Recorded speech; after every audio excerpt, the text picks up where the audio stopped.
ስልካችን ውሃ ውስጥ ከገባ ማድረግ ያለብንና የሌለብን ነገሮች ምን ናቸው? ሀብታሙ ነኝ ከሳትኮም ቴክኖሎጂ ኢንስቲትዩት። ስልካችሁ ውሃ ውስጥ እንደገባ በፍጥነት ማድረግ ያለባችሁ ነገር ምንድነው? ስልኩን ከውሃው ውስጥ ሙሉ በሙሉ በሚባል ደረጃ ማውጣት።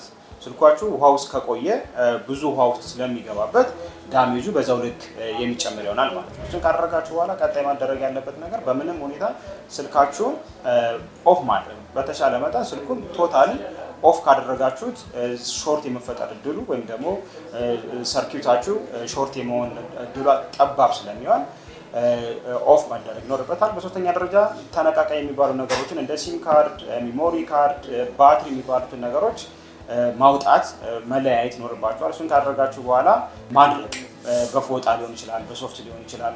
ስልካችሁን ሙሉ በሙሉ ድራይ ማድረግ ይኖርባችኋል ማለት ነው። እነዚህ ነገሮች ካደረጋችሁ ስልኮቻችሁ የመዳን እድላቸው ከፍተኛ ይሆናል ማለት ነው።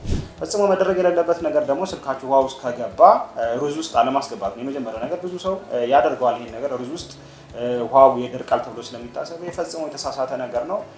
ሩዞች ብናኞች ይኖራቸዋል። ብናኞቹ ደግሞ አሁንም ለሌላ ፌለሪቲ ስለሚጋብዛቸው ሩዝ ውስጥ ባለመክተት ስልካችሁን ሴቭ ማድረግ ይኖርባችኋል። በምንም ሁኔታ ስልካችሁን ኦን አለማድረግ አለማብራት ይኖርባችኋል። እንደጠፋ ማስቀመጥ፣ ምንም ኪ አለመጫን ይኖርባችኋል። ሌላኛው ደግሞ ስልካችሁን በፍጹም ውሃ ውስጥ ከገባ በኋላ ለመሞከር ብላችሁ ቻርጅ ላይ እንዳትሞክሩት። ቢኮዝ ውሃ እንደምታውቁት ኮንዳክተር ነው። ኮንዳክተር ደግሞ ቮልት የሰጣችሁት ማለት ሙሉ በሙሉ ስልካችሁ ሾርት እንዲያደርግ ጋበዛችሁ ስለሆነ በምንም አይነት ሁኔታ ውሃው ሙሉ በሙሉ ደርቆ እስካልወጣ ድረስ ቻርጅ ላይ እንዳትሞክሩት። ከዚህ በተጨማሪም ደግሞ ስልኩን በፍጥነት አለመጠቀም፣ ምናልባት ከ24 ሰዓት ወይም ደግሞ ከ48 ሰዓት በኋላ ስልኩን መጠቀም። እነዚህም ሆኖ ግን ወይም ደግሞ ከ48 ሰዓት በኋላ ስልኩን አብርታችሁ አሁንም ለውጥ ከሌለ ግን በአቅራቢያችሁ ወደሚገኝ ቴክኒሻን በመሄድ ስልኮቻችሁን ማሳየት ይኖርባችኋል ማለት ነው።